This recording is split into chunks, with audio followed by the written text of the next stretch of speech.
Welcome to Moral Tribe Games. I'm Rab and I'm going to be taking you through this beginner's guide to the Horus Heresy.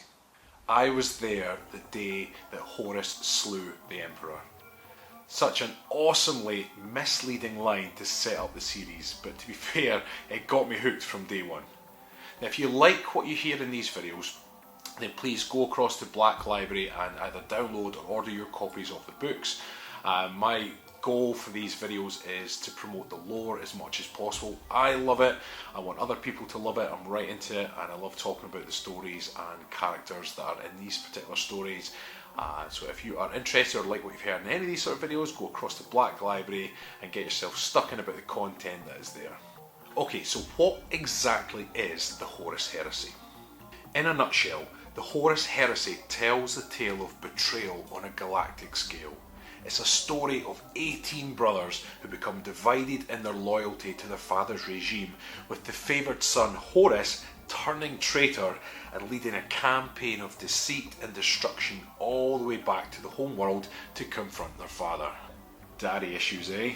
The Heresy is a story of good and evil, war and politics, the seductive lure of power and the damage it can have on one's soul. To a certain extent, it's also a story of a hero that falls, lured to darkness through half-truths and trickery, and throughout this video series I'll discuss the tragedy that's Horus's tale. So what can you expect with this book series? Well, there's no romance in the Horus Heresy, that's for sure. So if you're looking for that, you're better off reading 50 Shades of Shoeshine.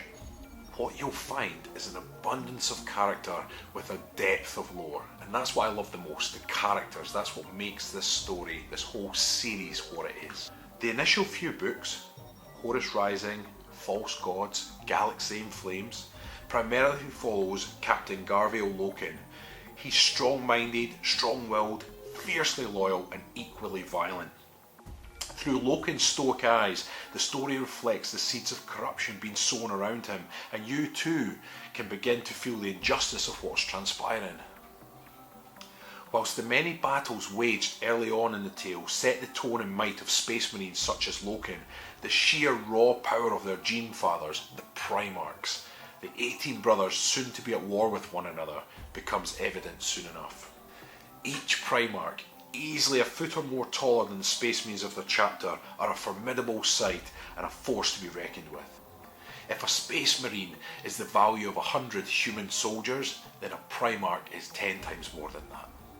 If a Primarch steps foot onto a battlefield, regardless of the numbers he faces, the opposition immediately becomes the underdogs.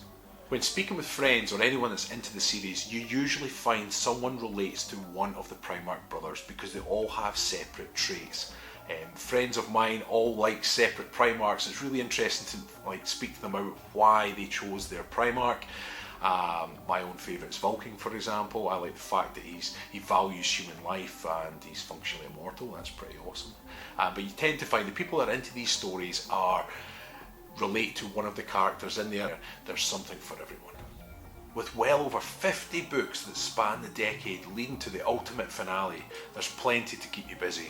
Now within the Horus Heresy series, there are a few short stories or novellas that are littered throughout the 54, 55 books, however many has been released so far. I'm not a huge fan of the short stories. I read them anyway purely out of loyalty, but that's just my own personal opinion. The reason for that is I love character lore, and I love once I get into a character, regardless who it is, I like to see their character arc throughout that story, and when a story ends early, I always feel a little bit robbed. So for me, I read the short stories just to get through them, to get the key parts of the lore, if you like. But for me, I prefer the big thick ones, the ones you get stuck into and really enjoy. That's what's great about this series, because a lot of the characters, well, most of the characters, make it through a lot of the books anyway, so there's plenty to read about each one. But they are littered with short stories as well, which are definitely worth a read. It's just my personal opinion. Starting off the series with Horus Rising back in 2009, we are now finally in the darkest hour, and I'll be covering different views on the lore as well as a kind of dummies guide or beginner series for the upcoming videos. Because there are a lot of people out there that have either played the game or are aware of it, but they didn't actually read any of the books, and they don't know the fantastic lore that falls behind the Horus Heresy. I love the books, I want to share that knowledge, or what basic knowledge I have with anyone, particularly if there's beginners out there, to maybe just get them to dabble into them a bit more. So if you like what you've heard today, please don't forget to like and subscribe, and remember, if it's not hurting anybody, then do what makes you happy.